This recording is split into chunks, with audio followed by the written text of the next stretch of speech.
AP ప్రభుత్వం ప్రతి నెల 1వ తేదీన ఇచ్చే సామాజిక పెన్షన్ ఈసారి ఒక రోజు ముందుగానే అందించనుంది. జనవరి 1 కాకుండా ఒక రోజు ముందు డిసెంబర్ 31న పంపిణీ చేసేందుకు చర్యలు తీసుకుంది. జనవరి 1న కొత్త సంవత్సరం కావడంతో సిబ్బంది సెలవులో ఉండే అవకాశం ఉండడం, లబ్దిదారులు ఇబ్బంది పడకూడదన్న ఉద్దేశంతో సీఎం చంద్రబాబు ఈ మేరకు ఆదేశాలు జారీ చేశారు. ఆర్థిక శాఖకు స్పష్టమైన దిశానిర్దేశం చేయడంతో అధికారులు యుద్ధ ప్రాతిపదికన ఏర్పాట్లు పూర్తి చేశారు.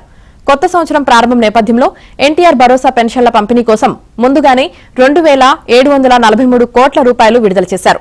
ఏపీ వ్యాప్తంగా 63.12 లక్షల పెన్షన్లను సచివాలయ సిబ్బంది ద్వారా ఇవాళ ఇంటి వద్దనే లబ్దిదారులకు అందజేయనున్నారు.